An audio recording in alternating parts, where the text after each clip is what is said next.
I don't like that the word record and record are spelled the same. I don't like the fact that the word read and read are spelled the same. Well, no, English is a very silly language. I don't like that eight and fright what is it? Eight and like a word that has Freight? like a letter freight. No, they are they spelled the same? With the FR. They're spelled the same with just an FR. But there's something else. There's another EIGHT word that is like the same thing, but all of a sudden. Height. Eight and height. Like what gives? Brooklyn Heights. Why? How? I hate that Brooklyn spells. I hate that Brooklyn Heights spells her name HYTES. Bothers me.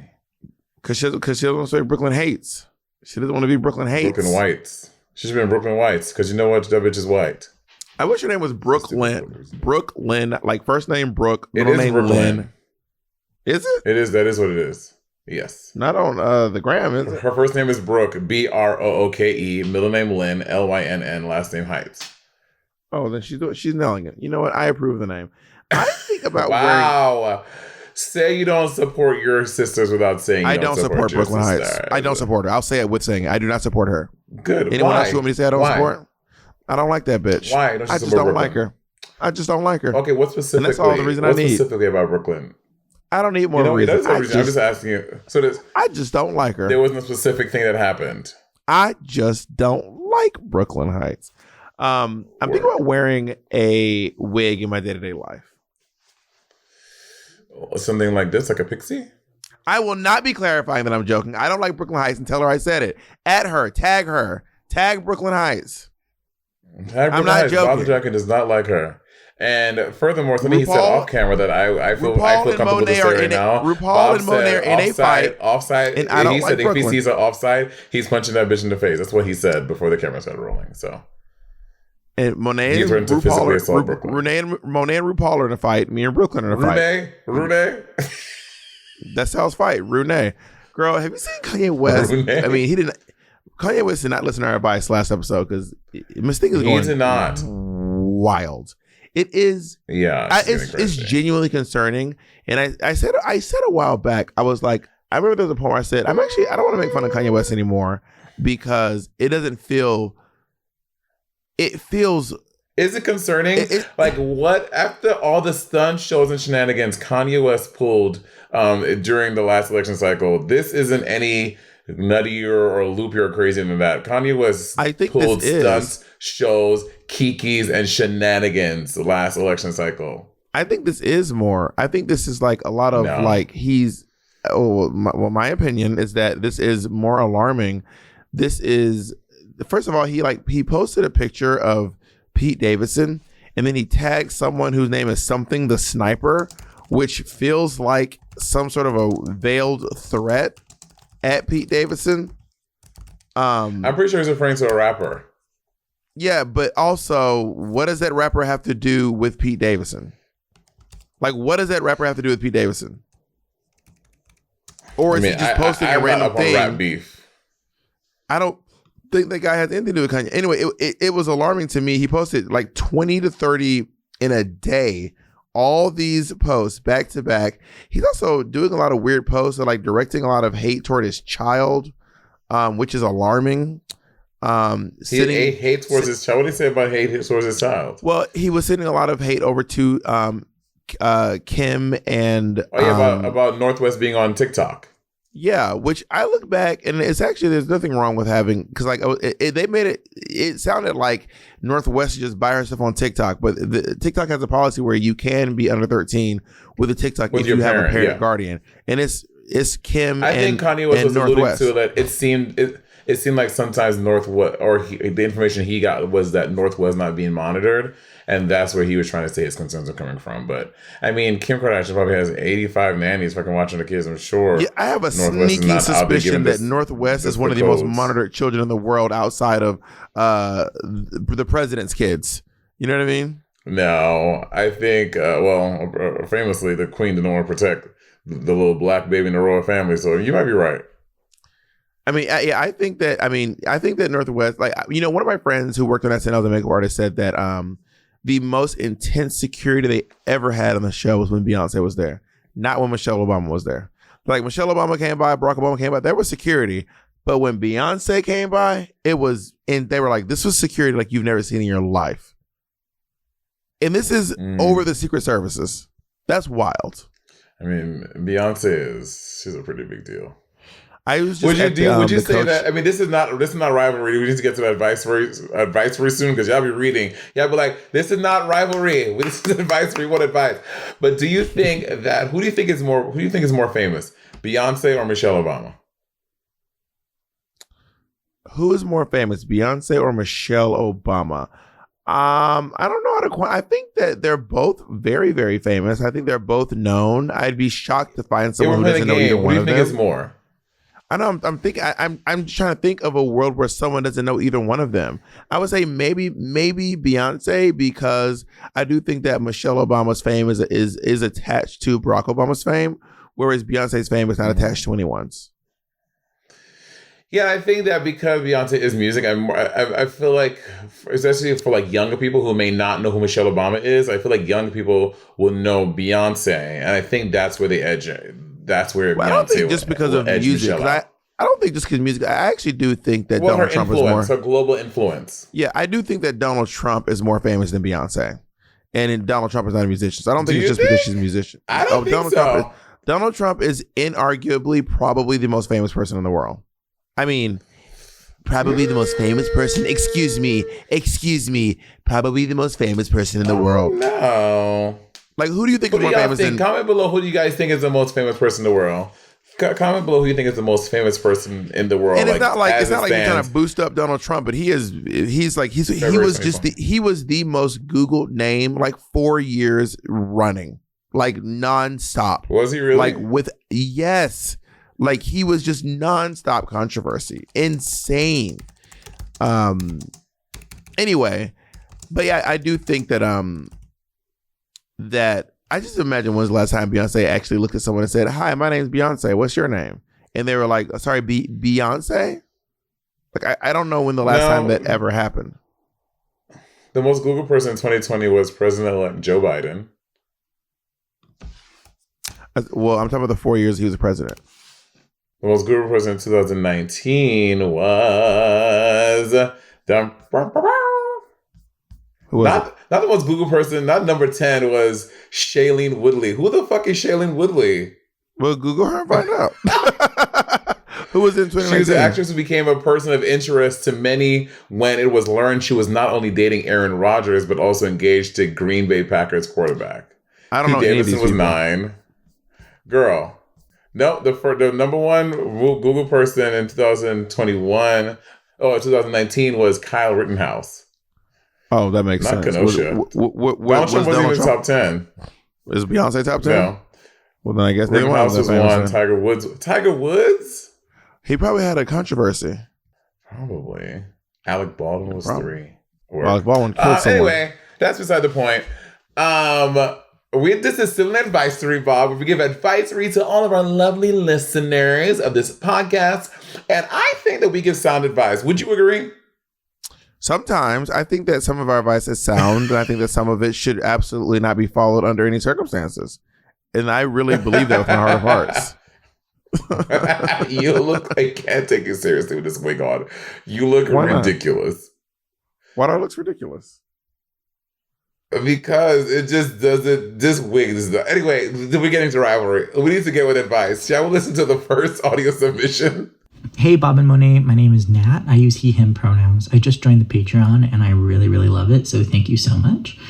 My question today is actually about my master's degree and if I should go into one. I'm currently studying music and museum administration. I'm a double major in my bachelor's.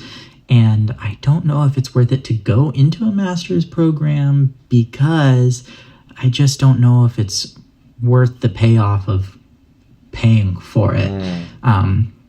But I also know at the same time that everyone in the field that I want to go into, which is museum studies or museum administration, all have masters or doctorates. So it's kind of intimidating. Thanks so much. Hi, Matt. I think it's Nat. Nad? I think he said Nat. N-A-T, like Nat King Cole. I think I heard Nat. Oh. But I might be wrong. Okay. I think I heard that. If it's gonna make, if everyone in your field has these degrees and that's how they're getting advancements in in the field that you want to work in, I think that you kind of have to get the degree, because if everyone else if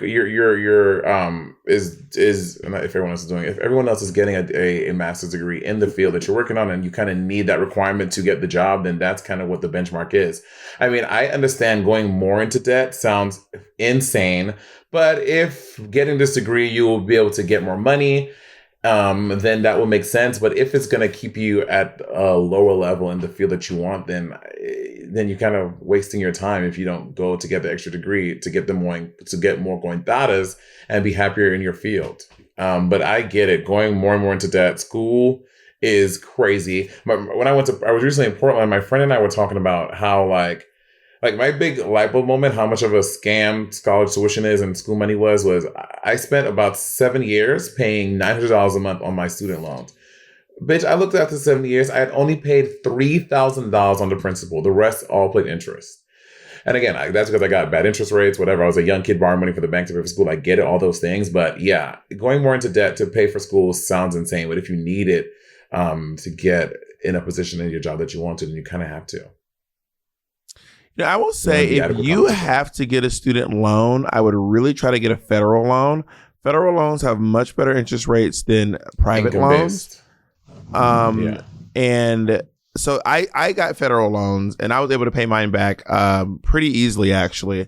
I mean, I literally did not pay my student loans for 10 years, and then I was still able to pay them all off in like one chunk payment. How much did you have again? I didn't have that much. I only had $10,000. I was on the Pell Grant. The Pell Grant is how you pay for college if you don't have money. Like if your parents don't make a lot of money, then you have the Pell Grant. But I also tried to take summer classes, and because I was taking summer classes, Pell Grant does not cover summer classes. Pell Grant covers just you have to be a full-time student, and it has to be. But I also had this thing where I told you all about the run-in I had with the teacher. I had a restraining order against me. I couldn't go to class. So I lost my Pell Grant. It was a whole thing. So I had to get whatever. Anyway, I also feel like another thing that I think is important to think about is like, is it something that you actually need? Is it a requirement, or will you just feel intimidated if you don't have it? If it's a requirement, and that's the field you want to go into, then you literally have to do it. But I know that, I wanted to get a theater degree, but you do not need a theater degree to be an actor, like at all. You just don't need it. A theater degree, I think that theater training can help you become a better actor because you're taking acting classes. But a theater degree itself alone will not make you it won't get you jobs. You know what I mean? I know that's true. If you're going to teach, for example, if you get an opera performance degree and a master's, a bachelor's, whatever, if you want to teach opera at a collegiate level, you need a master's or bachelor's to do it. You cannot. I'm not talking about I'm teaching. I'm talking about acting. I didn't say teaching. Oh, to perform. Yes. To perform. Got it. Yes.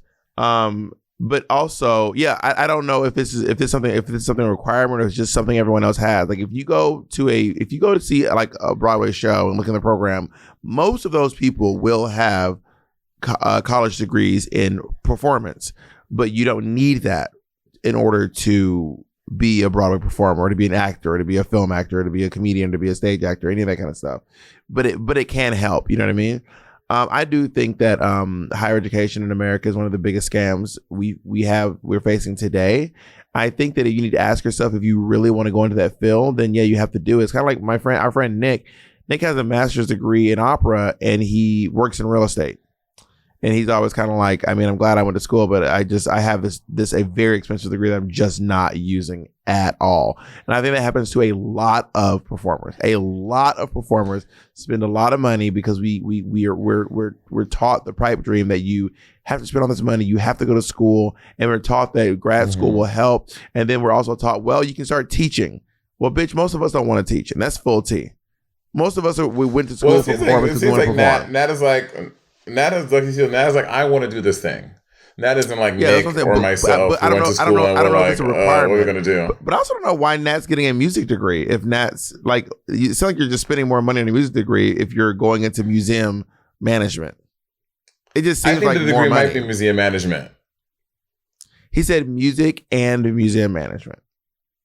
Yeah, but the master's degree, it's in one of the others. It's in one of the master's degree isn't a dual one. He said he's got the degree in music and art, whatever. Oh, I can't remember. I thought that he said he was trying to get a dual master's degree, one in music. He's studying music, and I can't remember. Long story short, if you need the degree, you should get it. If this is certainly the field that you want to work in, and this is the only way to get in that field, yes.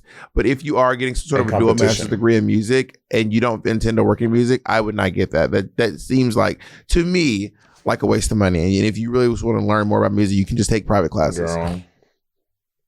Girl, full T. All right, let me play the second memo.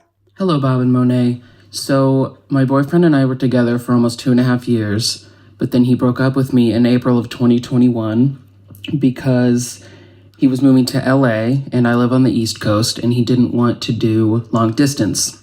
Cut to now, a friend of mine wants to move to LA with me, and I just am confused and befuddled if I should hit him up again, because that was kind of the only reason was the long distance, because I still do have feelings for him and we were really close and in love and everything. So any advice would be welcomed. Love you. Sincerely, heart transplant. Heart transplant. They're giving themselves names. I mean, if that was really the only reason, then I say hit him up. If you don't have any bad blood, hit him up. And if nothing else, maybe you'll still be good friends. I don't know if he's still available and free. You know what I mean? I also feel like it's interesting that you didn't say why you're moving with a friend, but it's interesting you wouldn't move for your partner, but you're moving with a friend. That is a little interesting. But you also didn't say why. Maybe you and the friend have a job. I don't know what it was, but it seemed like the partner was moving. You're like, I'm good. The friend moving, you're like, let's move. But if he's free and you're in and you still have feelings, just explore it. See what happens. Yeah, I think that maybe you're moving because after all the pandemic, you're like, I want to live somewhere else. I don't want to live on the East Coast anymore. Wherever you're living, you want to change, and LA sounds like a good place. Whatever your reason is, good for you, because I moved to LA and I love it.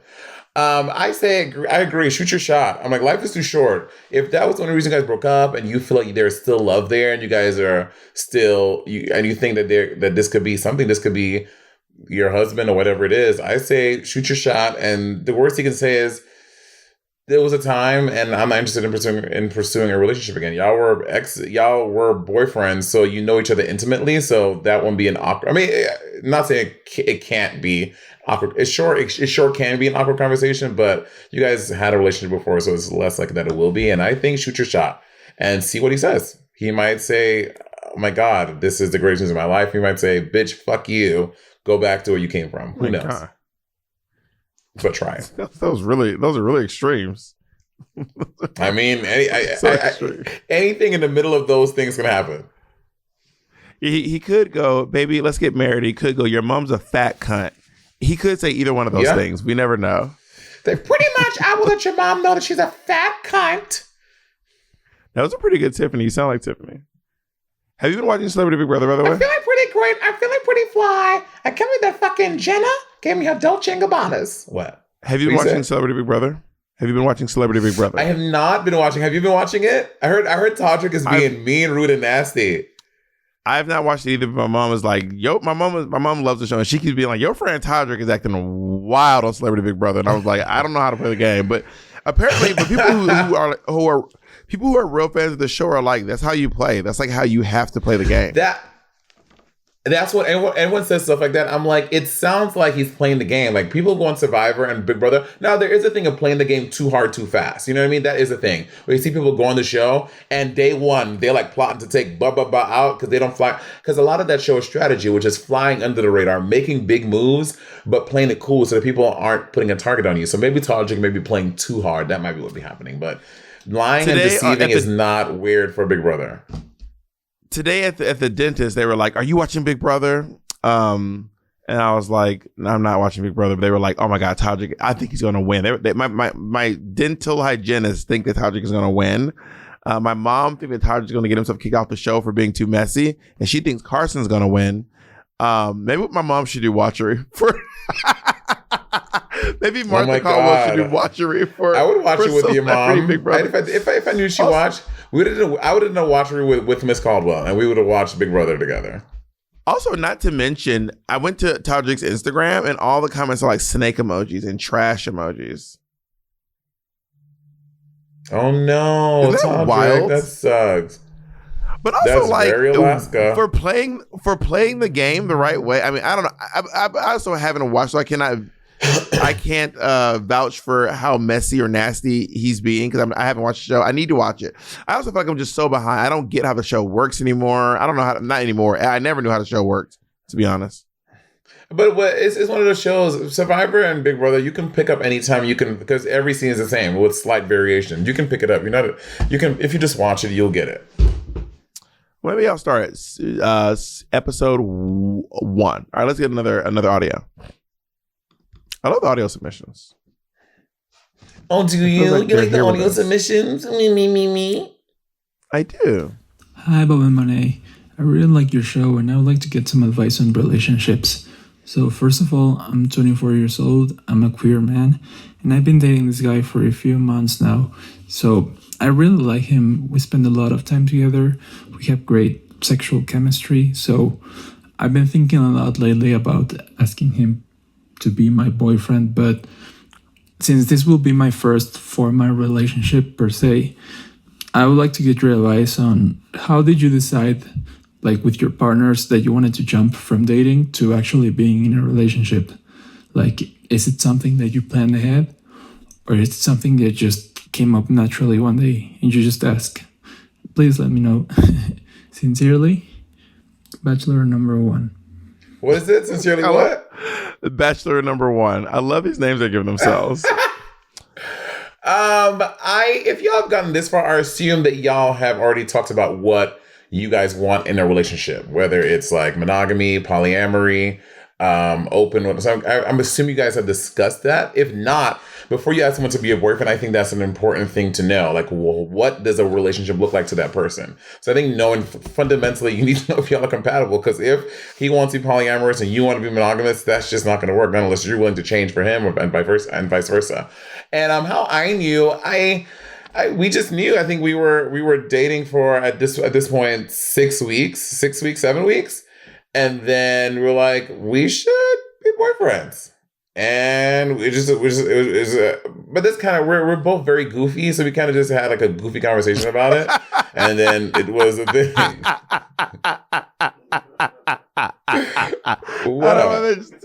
We're so goofy. I don't know why that tickled me. We're so goofy. We're not like, no, we're like really goofy. I don't know why that tickled me so much. I mean, there are couples that are very serious. Bob, you and Jacob, well, actually, you're goofy. Jacob is more straight-laced. You're like bobbing around goofy, blip, blip, blip, blip, and Jacob is like... Jacob is very You're a goofy fun. too, bitch. I'll have you know Jacob's very fun. I don't know. Okay, Jacob being straight-laced has nothing to do with how funny he is. You are a goofy human being, and Jacob is very sitting there like... Now you just calling me goofy. Goofy. You a goofy ass nigga? With your goof ass. Yo, goof ass. I think that okay, I don't know why y'all keep asking me and Monét for relationship advice. I don't know what have given y'all the notion. First of all, thank you all for giving us details.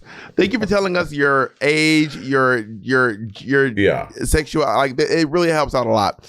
And I don't know why y'all think that me and Monét are relationship experts, but I appreciate y'all asking us about these things. I think people just have a lot of relationship questions. Relationships are hard, Bob.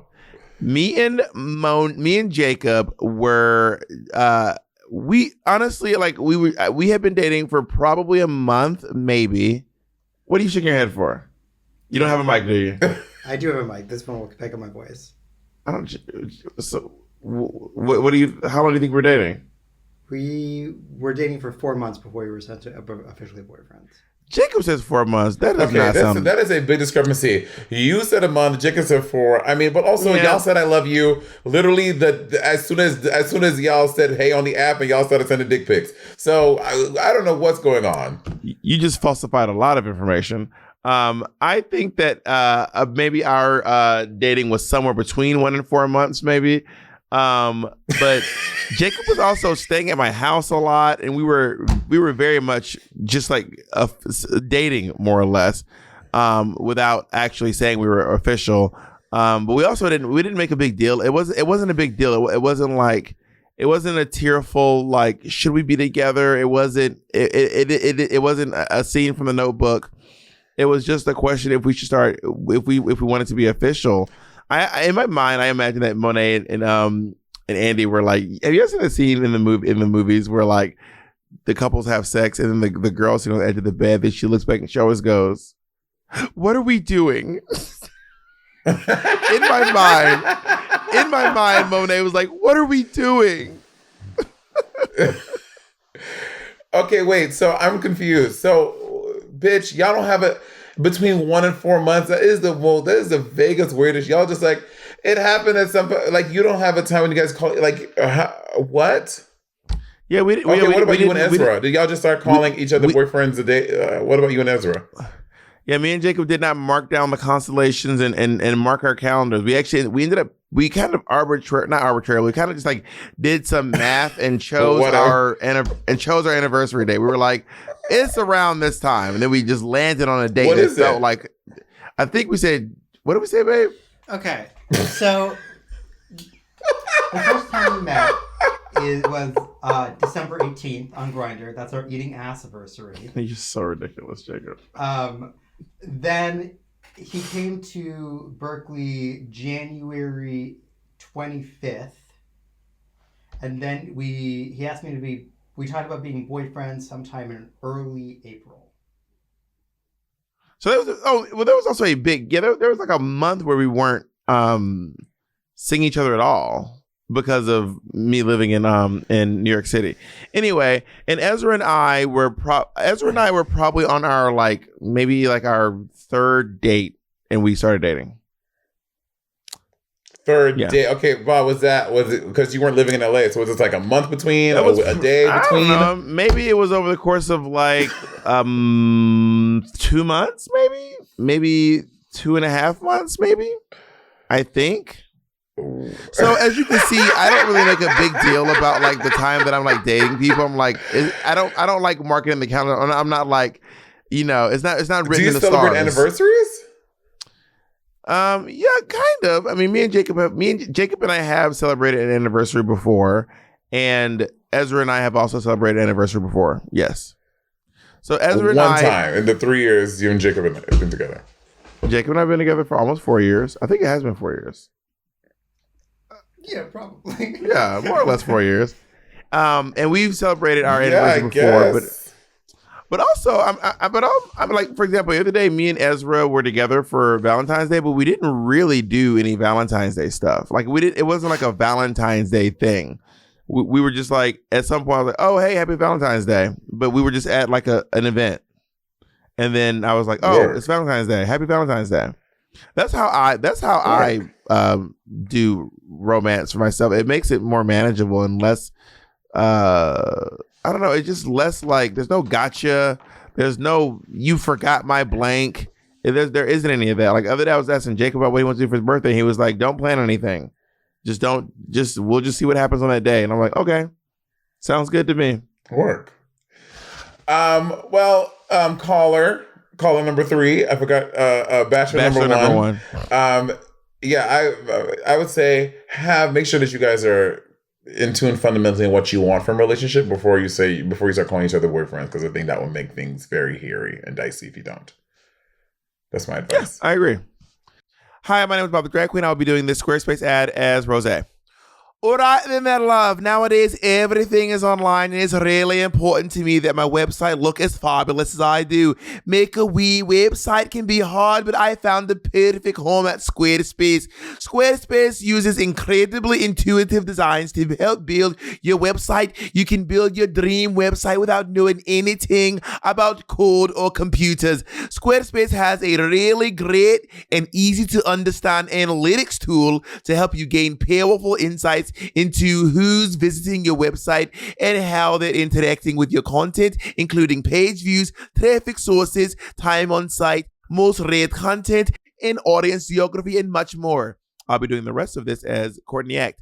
They also take care of buying and managing a domain name, and they make linking it to your website super easy. Buying a domain from Squarespace is simple because there are no hidden fees or price hikes.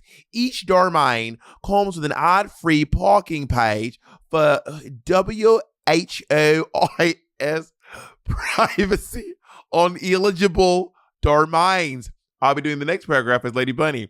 Squarespace also has great SEO tools. It takes the guesswork out of search engines optimization for your website, which means you'll get found on search by more people more often, girl. For me, it has always been really helpful in selling merchandise. There's a lot of Bob the Drag Queen knockoffs on there, and it's me, Lady Bunny, making it. But I'm always confident that my merch is at the top of that list. I'll be in the last paragraph as Monét Exchange. Squarespace has the tools you need to get your business off the ground, including e-commerce templates, inventory management, and a simple checkout process and secure payments. Whatever you sell, Squarespace has merchandising features to make your products look like their best online. And the last is myself. Head to squarespace.com for a free trial, and when you're ready to launch, go to squarespace.com/rivalry to save 10% off your first purchase of a website or domain. Let's listen to some more questions. We have one more audio, and we shall take a listen. Hi, I've been seeing a guy for a couple months, and I haven't got much relationship experience, but whenever I'm in a relationship, I constantly feel like the other guy doesn't like me or he's going to break up with me. I'm well aware that it's something that comes from my childhood. It's something I only experience in relationships because outside of relationships, I have a very high self-worth. But I find myself getting surprised when he wants to spend time with me or compliments me. And I want to reprogram my brain. It's not something that I put on the other person in a relationship because that's not fair to do. And I'm also aware that it's unwarranted, but I don't enjoy feeling like this all the time. Is there anything I can do to reprogram my brain? You know, I was having this, so Ezra and I were having this scenario come up where Ezra kept feeling like basically the other shoe was going to drop and I was going to be like not interested or something.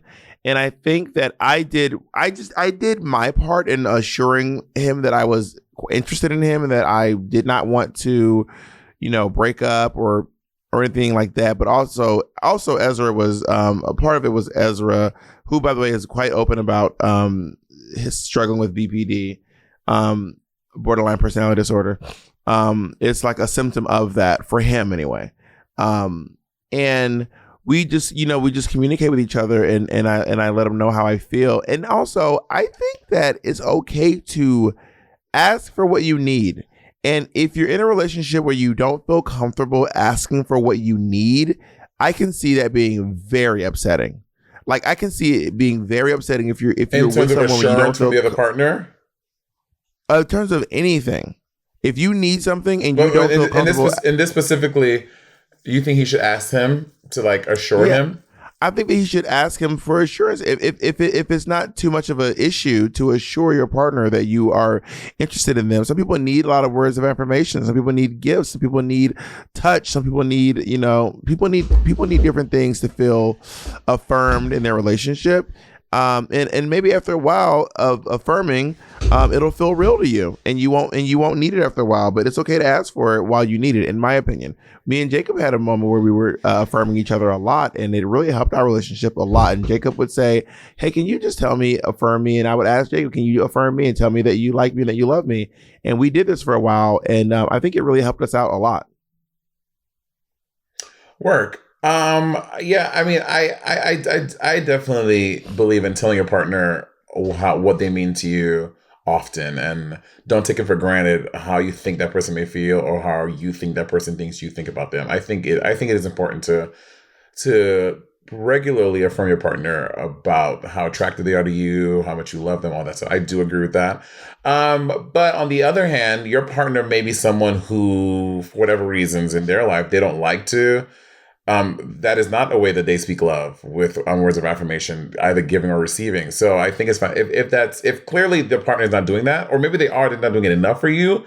So I agree about talking to them and asking them to make that slight adjustment, because that'll make you feel better if it's not a burden to them, but it's something that they don't like doing because they maybe feel awkward hearing that. Some people don't like to hear how beautiful they are. Some people don't like to hear how much you love them because it makes them feel icky, whatever their situation may be. So again, I think a through line through a lot of the advice Bob and I give here is having conversation, having dialogue about what you are feeling, and just being honest, because that is really the best way to mitigate any bullshit. Just being honest. Be like, hey, I'm feeling really bad, and I mean, I know the relationship. I know we've been dating for 3 months, but I just don't know if you love me, and it would really make me feel better if you would just tell me a little more often that how much you love me and whatever it is that you need.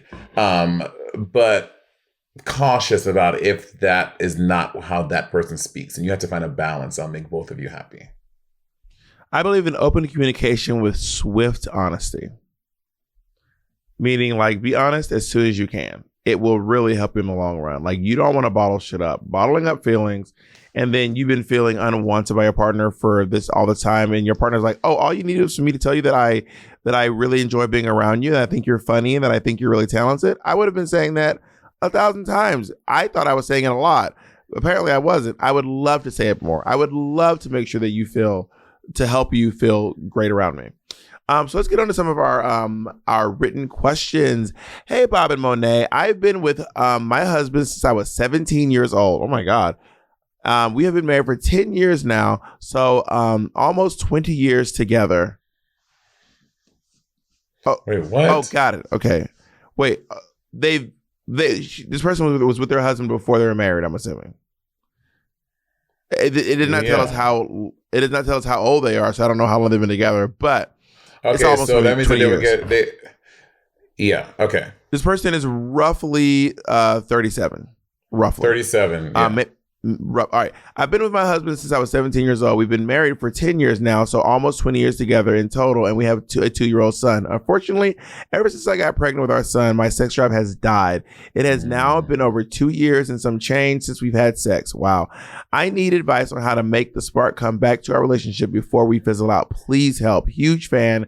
Love you both. Thank you for making long drives to work bearable. Sincerely, Married with Children. Monet, you're up first. Okay, girl, we gave some advice similar to this before, and I think you should try some things you have not done before. Like, maybe it is sending your husband some sexy pictures while he's at work, or sending him dirty text messages. Try going to a sex store, going to a sex shop together. Y'all don't have to buy anything. Maybe just the act of going to a sex shop together and looking at the things that are available. It might pique your interest, might pique his interest. Get me want to try something, and then y'all are having stuff together. I think doing stuff together to find what is arousing to both of you that's new. Because again, if you've been together for 20 years, I'm assuming you've probably done a lot of things, or maybe you haven't done a lot.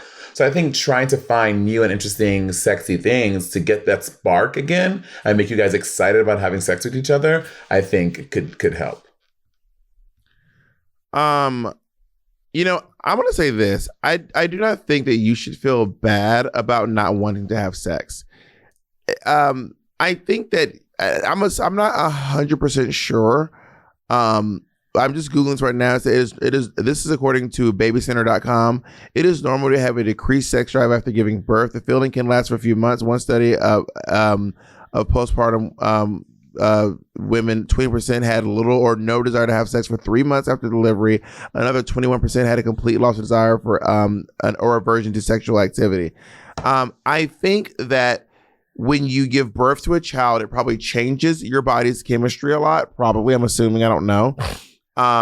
And also, as we get older, sometimes people just have lower sex drives. Some people get older and just want to have less sex. And I do not think you should feel bad about that. I also do not think that you should force yourself to have... bad, though. Let me finish one thing. I also don't think that you should force yourself to have sex if you don't want to. Like it sounds like it sounds like from what I'm reading, you just don't have you have a very, very low sex drive. It says my sex drive has died. So I can imagine trying to have sex with no sex drive would be very unfulfilling to the person who has no sex drive. I think that maybe there's ways to find out if your partner can find out if there's some way for your partner to get some sort of arousal without you. Find out if there's something you can do that won't feel burdensome to yourself, because I don't think you want to start resenting having sex with your partner or resenting doing anything with your partner, especially if you feel like you're not compelled to do it. I can see how that could really upset someone's. For me, it would upset my soul to engage with sex when I just have no sex drive. If I'm just like, I just don't want to do this. I have no desire. And sometimes, things shift and change within your dynamics with people in general. But maybe your husband still has a very high sex drive and you want him to be able to have sex, but you can't keep up with him. Maybe there's other ways. Maybe there's other people. Maybe there's other things. Maybe there's things you can do that feel sexy to you. But you don't have to in my opinion, you do not have to always have sex every single time. And I get it. You're like, if your husband is not having sex at all for 2 years and he has a high sex drive, I can see that being very, very, very frustrating. So that's why I think that it's okay to explore the possibility of maybe if you think your relationship can stand it, opening up or having another person, or seeing if there's something that your husband can do that doesn't involve you, where he can still get his rocks off and you don't have to compromise your desire to not have sex. Yeah, on the notion of getting a spark back, outside of the things that I said about going to the store together, Bob recommended maybe opening it up. Maybe a spark, maybe something. Maybe try to do some stuff with food. Like maybe you guys can go out to a nice restaurant together, and instead of sitting opposite each other, maybe try sitting next to each other. I know that seems like something so simple, but try going to a restaurant and sitting next to each other. That gets very intimate. Maybe something you guys have not tried having a meal like that together before, and it can get, I don't know, it could percolate a little sexiness inside of you or him, and that could be the spark that you're looking for. So just try doing things differently than you have been doing it for the past 20 years to get a little spark back in the booty hole, In my honest opinion, I think the most important thing you can do is probably talk to a therapist who specializes in sex and specializes in people who have a loss of sex drive. There is, as we say on our BetterHelp ad, there is a specialist for everything. There is some therapist out there who knows exactly what to do. I think that seeking professional help and getting counseling for your relationship is so smart and is so underutilized. And I don't think you should be embarrassed to talk to a therapist and say, do you know someone who specializes in sex? Because I have no sex drive, but I want my partner to be happy. And also the last thing I'll say too, the last thing I say is talk to your husband. Maybe your husband can tell you the thing, may say something to you that you want to be like, oh my God, something that easy would, you know what I mean? Having a conversation with your husband, I think is important, because there may be something that just so simple that you and him could change or try together that would make bring y'all closer together again after 20 years. Yeah. It's little things. Sometimes the most obvious thing. Next question. Dear Bob and Monét, I'm an extrovert and I have a lot of friends who are wildly different. Like I have my gays who I like to get turned and party with, my gays who I like to have intellectual conversations with, and my gays who I play video games with. They don't know each other. I love them all and they all fulfill different needs of mine, but I don't feel like these people would be friends or mix well together. Sometimes I'm at the club with one friend and I'll see another friend who wants to hang out. It feels rude to be like, I'm with my other friends now, but I don't feel like there would be good group chemistry. Is it rude to ignore a friend at the club if you're out with somebody else? How do you introduce friends who have clashing personalities? Sincerely, Friend Blender. All right. This in my opinion, it is rude to ignore your friends when you're out. That in my opinion, yes. If I saw a friend of mine, especially if they were a close friend, and they ignored me out in public, I'd be like, what the hell's going on? Also, you don't know, these people might get along like gangbusters. give them the opportunity to see if they get along. Like, don't decide for them that they won't, you know, that they won't get along. Let them find out for themselves, I think. You know, I am someone like that. I am not the type of person that I feel like all my friends need to commingle and be friends themselves. I don't subscribe to that. I feel you. I feel like there are some certain friends you do certain things with because that fills that void for you, and I think that's totally fine and that's valid. But if you are outside, like at a club, and you see a nerd group game board friend, you're out with game board friend, and then you see PlayStation friend over there at the bar, a way to not, like, if you, like, I don't think you should ignore the other friend. You should go over and be like, hey, how you doing, PlayStation friend? Da-da-da. Oh my God, it's good to see you here. Yeah, I'm here with my friend, da-da-da. Now, if he comes over and they end up meeting, that's fine. But I don't think you need to feel like you need to be the bridge to bring all these friends together. I think that it is completely fine and completely valid to keep your friend group separate because it's not about them being friends. Good for them. It's about what makes you feel good and what makes you feel safe and what makes you feel, you know, not get anxiety. Because when different friend groups meet, I know the feeling. You get anxiety. You're like, oh my God, this person's saying this thing. Like, it's a lot. So I think keeping them separate is fine. But if they organically meet at a bar because it's a public space, everyone is welcome there, then that's not your business. Like, if he comes over and they become friends, good for them. But I don't think you feel like you have to do it, and you should not feel bad about not wanting to make your friend group. Can I just say that for years I have been literally saying that you have been separating me from your other friends, and you always say, "No, I'm not. I'm not doing that. I'm not trying to keep you from your friends." With you, that's not true. Do I make? For example, I brought Arcia to your house. I brought Dewan to your house. You just said you do it. Certain friend groups, certain mix and certain friend groups give me anxiety, but you're not a person that I feel that with. There are some other friends that I do feel that with. With you, I don't. You've met so many groups of my friends. Arcia was literally sitting on your couch. I brought her to your house. We were watching games, and you gave her some shitty advice about a boy she was dating. I literally begged you to bring over for, I think, legitimately 3 years. But Bob, also you traveled and you were sometimes RC would come to my house on the weekend and you're not here for the weekend. There are things I was not keeping RC from. There's no reason I would do that. And you know that. You're just being extra. But there are certain friend groups that I don't like to mingle. But yeah, there are certain ones, but you don't fall into that category. Let me go to the next question. Hi, Bob and Monet. I am a 25-year-old queer black male. I was born in North America. This is very vague. Like, we're not going to track you down. I was born in North America, but have lived around the world for most of my life, mostly in Europe. My dilemma is that I have no black friends. I haven't had black friends for most of my life in elementary school, high school, or university. For some reason, I can't seem to form proper connections with the few that I do meet in our community. I love living in Europe. I love my friends. I don't care about race, but I do long for jokes and kikis with someone with a similar background. I love watching you two because the connection you have is so inspiring, and I feel like I'm your friend through the screen. How do I find friends that'll appreciate my bake and shark?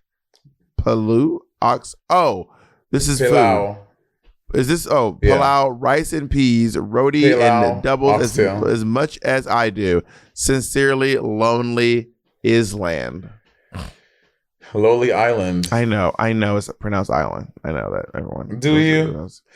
I mean, I used to live on an island, so yes. You're a black person that does not have any black friends because not elementary, not in high school, university. I guess it's figuring out why you feel like you can't make proper connections with other black people in your, like, do you feel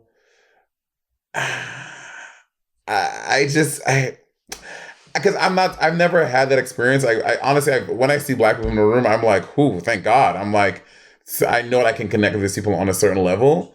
So I've never experienced not being able to make friends with black folk, and I'm trying to figure out where that may come from. I mean, I am someone who has friends of lots of different races, and I grew up having only black friends. And then when I went to college, well, in high school, I also had some Vietnamese friends because there are lots of Vietnamese. There's a large Vietnamese population in Atlanta, Georgia. And then in college, I started hanging out with white people like pretty much for the first time. And I remember my mom never saw me hanging out with white people until I was in college. And then she was like, "Oh my God, you're hanging out with all these white people." And then I started feeling self-conscious about it. Because I was like, yeah, I'm hanging out with some white people, but I'm also hanging out with white. I started feeling like, is it weird that I hang out with that I'm hanging out with the theater majors at my school? Because most of the theater majors were white. That's just how it was in my school. I didn't go to a historically black university. I went to just some, white people state college. It wasn't a white people college, but there were a lot of white people at my school. And it was in Columbus, Georgia. And I think that maybe what's going on is because you were raised around so many white people, maybe you have your experiences are less common amongst black people. That could be maybe what you're experiencing. And I think that there's probably a lot of black people who have similar experiences to you, who also crave to have some more black friends. And I think that maybe you can find those people. Luckily with the help of the internet, we can find so many people who are in our areas who have such similar characteristics and experiences in history to us. I would say food is a great uniter, and you have. I'm guessing you are some type of West Indian. Always food. Monet's like food. I mean, he literally listed a fucking. I know. I just love that you're like, you know what? You know what? And food is a great uniter. So you have the workings of a great conversation starter about some oxtail, some pilau, some roti. You have so many things that you can bring up to a lot. I mean.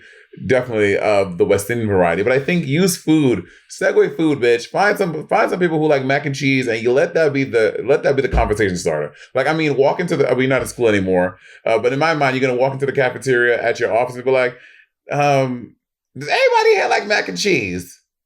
Oh no, there's a lot of white people like mac and cheese too. Does anybody here like big mac and cheese? I don't know if this is good. I don't know if this is good advice. No, I'm literally not saying that. Monet's like, walk the food. cafeteria and say, y'all niggas eat fried chicken. What the hell? What kind of advice is this? I think that food is a great conversation starter. Use food as if you feel nervous, use food as a way to start the conversation, and I think you will be a shoe-in to find a black friend. Y'all niggas eat buffalo wings. I love chicken. Listen, y'all niggas eat chicken. For example, you listen to Sibling Rivalry. I happen to know for a fact there's lots of black people who listen to Sibling Rivalry. You're in the Patreon. Join the Patreon. There is a bulletin board in the Patreon. He's on the Patreon. You can't be on the Patreon. You can't submit questions if you're not on the Patreon. Oh, yeah, true. So you can be in the bulletin board. Hey, I don't have a lot of black friends, and I'm craving blackness in my life. Anyone here happen to live in Europe? Anyone want to meet up? When you go out to the club, go up to black people and talk to them. You can be, don't be cringy. Don't walk up and start asking about mac and cheese and whatever. You can just, go to them and just start talking to them and hanging out. You should walk up to the black people and be like, y'all niggas eat watermelon? And then see what happens. This is the messiest advice. But I think that you can, that's the thing. Like you're whoever you are, bear in mind you are not unlike black people. You are like black people because you are a black person. There are lots of black people who have experiences just like you.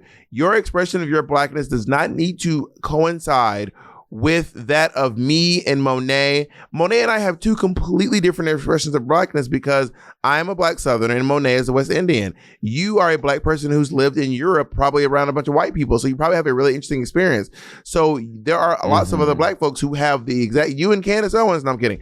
You can find a lot of people who have experiences like I was talking to Monroe Bergdorf from the UK actually, and she was saying that she did not meet any people of color until she got to college. She had just never met people of color. She grew up around no people of color. Monroe Bergdorf? Monroe Bergdorf is a social commentator, a political commentator in the UK. She's like known for like going head to head with Piers Morgan on the Good Morning Britain or whatever that show was. Like Piers Morgan would be saying like racist or transphobic or homophobic things, and she's this black trans woman who would like read him for filth within an inch of his life while looking absolutely stunning the whole time. Anyway. Yeah, so that's the advice, that's my my dear. advice. Don't be nervous around Black people. Just try to go to bars in the city or whatever city you live in. I genuinely, well, because I drink, but I genuinely think having like a little cocktail loosens you up and it'll like kind of strips on some of your inhibitions and takes away some of the nerves, so you can have conversations. I mean, don't be messy, don't be belligerent and be like, I don't consider all that. But I think if you feel more comfortable at a bar setting, have a cocktail and just just strike up conversations with people, especially if you notice other Black people maybe at the bar by themselves. That's maybe there's someone in town visiting or someone who is maybe in the same situation as you, trying to make friends because they're new to the city, whatever they are. Just try going to a bar and having a conversation with folk. Yeah, strike up a conversation. This is your. Did you read this or it's my turn to read? I read the last one because I mispronounced all that fucking West Indian food. Dear Bob and Monet, I've been doing drag pretty regularly for 5 years and I feel like I'm stuck in the same place. A lot of queens who started at the same time as me have weekly gigs, but I'm still just doing competitions and performances when I get invited. How do I step my pussy up and move to the next level? Sincerely, started from the bottom, now we still at the bottom. Is this from Free? No, play. Right now. Did Free send this? Did my drag daughter send this? Girl. Oh my goodness. Wait, who started the last one? You started the last one, did you? I can't remember if you did. Yeah, so you go. So here's the skinny. You know, this is literally a conversation I just had with one of my drag kids named Free. So Free is wanting to make it in the scene as a performer, but Free happens to be making her way through the scene as a seamstress and as someone who as a costume designer. And honestly, that is such a beautiful and glorious path. And I understand that the grass is always greener on the other side. And, you know, Free is a performer. Free was a ballet dancer for years and wanted to make it as, you know, a performer because that's the world that he came from. But he stumbled into this world where he's a really good designer. And I think about how many drag queens have honestly made really remarkable careers being designers. Like that is their thing. You know, Free, Domino Couture is one that pops into my mind immediately. Who has an entire career. I've never seen Domino perform a single time in my life. I think Domino said that the last time she performed, she was 19 and we're the same age. You know what I mean? And I think that maybe I don't know if you're not getting gigs because you don't have. I don't know if it's like you're not going out there and getting the a part of doing drag. Honestly, it's not about how talented you are. It's about how dedicated you are to the grind. Like that is true. I know some drag queens who are just honestly not that funny, not that pretty, not that talented, can't sing, can't dance. But they have so many gigs because they just gig. Like they hustle. They hit the ground running. They create their own shows. They're asking bars to these out of this. Oh my God, that is so shady. But I feel like, you know, you got to find what you're good at, and everyone's good at something. That's the thing, baby. Everyone is good at something. Like, for example, the drag queen Linda Simpson. I don't believe in that. Everyone is good at something. There's no one out there who's just not talented, who can't do anything. I don't think that's a thing. I don't believe that personally. You know, Linda Simpson is a photographer, and Linda Simpson is really good at documenting, and she's turned that into part of her drag. She's this drag queen who takes photographs and documents, and she's friends with all the legends. She does shows and she does comedy sometimes, but her big thing is her documenting. Check out her book if you can. It's really good. Yeah, so I'm saying every queen isn't going to be the one doing splits and kicks and telling jokes. Some queens are going to be doing costume design. Some queens are going to be making wigs. Some queens are going to be writers. Some queens are going to be podcasters. Some queens are only good in the medium of YouTube and TikTok, and that's okay too. There's nothing wrong with that. You don't have to be a reflection of everything you see around you. Dry pixie.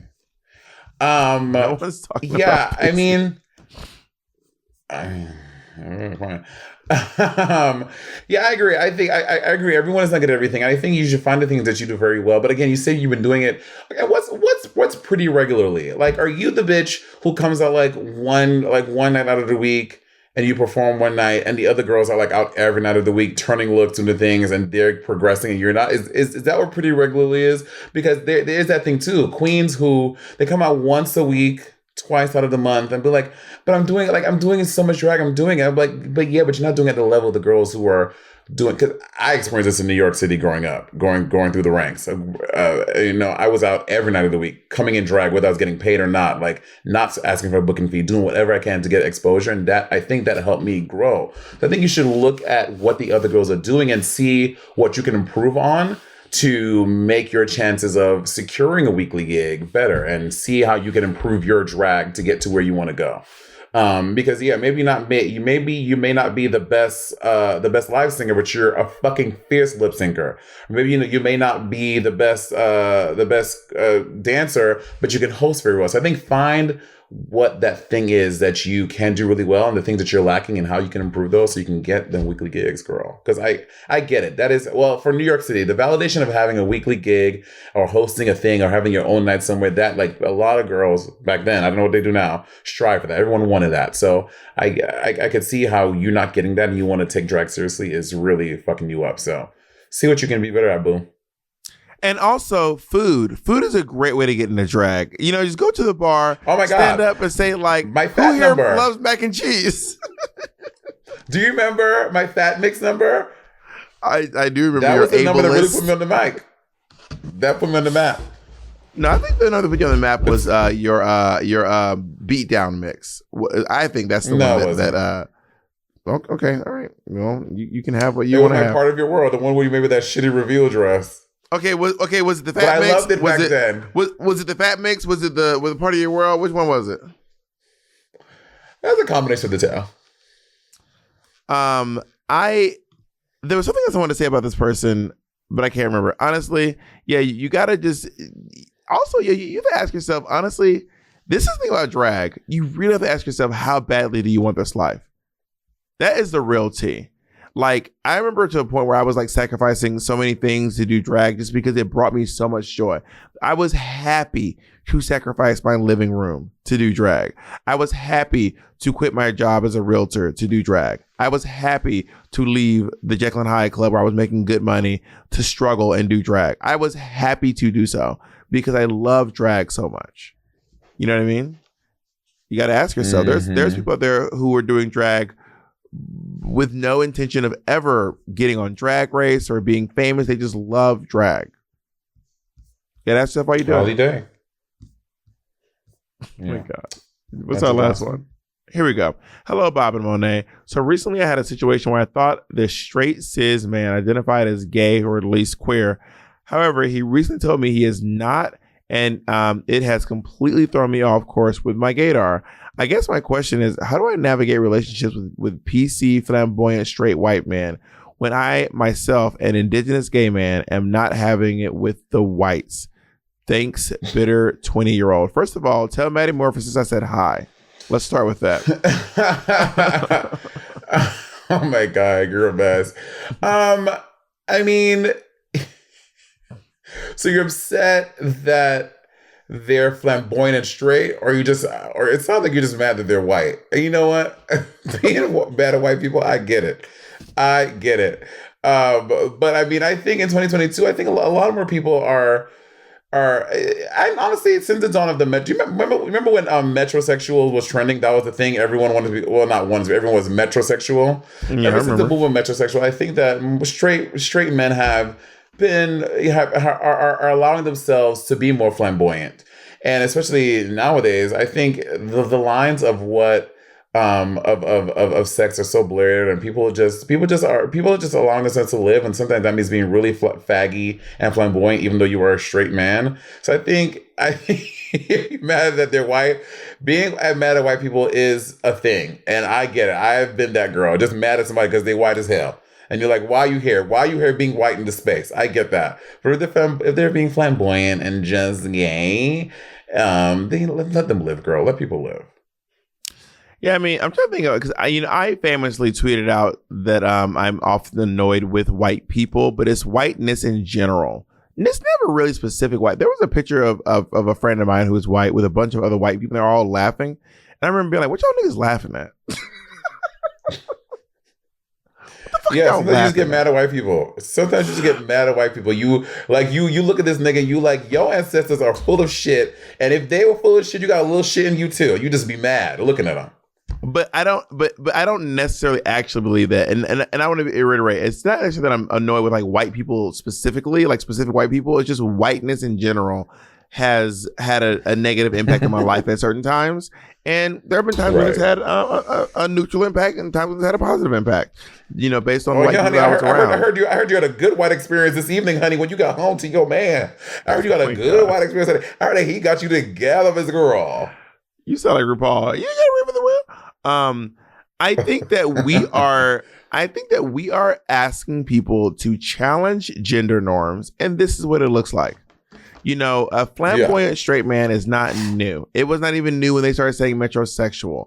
I mean, you know, Dennis Rodman, Prince, and David Bowie would all like to have a word with you. And I know you're all going to say David Bowie is bi. But what I'm saying is like these, like it is not a new notion that straight men have sometimes been flamboyant. It's definitely trendier, for sure. Sure, but that's not the point of what I'm saying. But it's not new. Is what I'm getting at. You know? What I mean? not new at all. Yeah, and I think that if we're asking people to challenge gender norms, and we're asking, and we're encouraging all people to try their best to rid themselves of toxic masculinity, this is the result of that. This is the fruit of our labor. I hate to be the one to tell you, this is the fruit of our labor. And you know, someone just because you thought someone was queer does not mean that they did anything wrong. Yeah, that's not their problem. It doesn't mean they did anything wrong. They were just being themselves. Now, are they queer baiting? I don't know. You didn't give us enough detail to tell us why you thought this person was queer. Was this person like telling everyone they were queer and then like saying they weren't? You know, is this person is strongly insinuating? Are they making it ambiguous? You never know. And also, the truth is, we don't even know. Just because someone says they're straight now, we do not know where they are on their journey with their sexuality. Everyone is not as evolved as you are. You know what I mean? Like some people, I remember this guy. I cannot remember his name, but he's a photographer from P-Town. And he does these Polaroids of everyone. And when I met him, he was like, "I'm straight." I know. You remember him? I can't remember his name. There it is. He does these. And he was like, I'm straight. And I was like, okay, sure, you're straight. But he was always at the gay bars. And I was like, he's just some straight guy who just loves drag queens. And then I saw him a couple years later. He was like, girl, I'm gay. I am so gay. Yeah. But that's just because that was his journey. It just took him longer to find out. And it's because of his past, probably. It is because of people's baggage, their past, and their journeys. Our paths are not linear. They're not parallel. Everyone gets there at a different time. Everyone gets to the destination at a different time, you know? Yeah, for sure. So give people a little grace and let them be flamboyant and faggy and let these motherfucking straight people do that shit so that they can teach their kids that it's okay and the kids, and then we can all just live in a world that's free with sunshines and rainbows and just being queer as fuck. I mean, if the queer folks are, listen, here's the real tea. If queer folks for years have been celebrating when gay guys act straight, I think it's time we can probably celebrate when straight guys don't act so toxic and masculine. Yeah, I agree. Yeah. Monet, how did you feel? Well, you Bob, think you gave some good advice today? I gave some great advice today. How do you feel about yours? I thought you did a pretty good job. Now, how do you feel about mine? I think you did some work today. Some good work. Great. All right. You didn't ask me how I felt about yours. I hope you and your wig. Well, I hope you and my wig have a good night, and you guys both. You didn't ask me how I felt about yours. Oh well, I'm not interested. Well, I'm gonna tell you anyway. It was a little food heavy today. It was a little food heavy today. I told him about food. 2, back to back. And the sex one too. Yeah, so that's not 1. That's actually twice as many as 1. Okay, that's 2 out of 10. So, baby, the math ain't mathin'. That's 20% money. That's a lot. That is not a lot. 20%. That is not a lot. Oh, well, so you want to bitches when you tip somebody 20%, you're like, "Oh, I made it rain." That's you. 20% not a lot, baby. You can be 30. 20% can be a lot depending on what you're talking about. If you woke up tomorrow and you lost 20% of your body weight, you'd be like, "Oh my God, I have lost a lot of weight."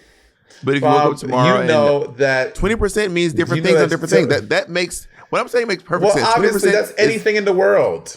So what I'm saying is, I think that 20% of your advice being food based. No, that is a ridiculous ratio. That is ridiculous. I think it's a high percentage.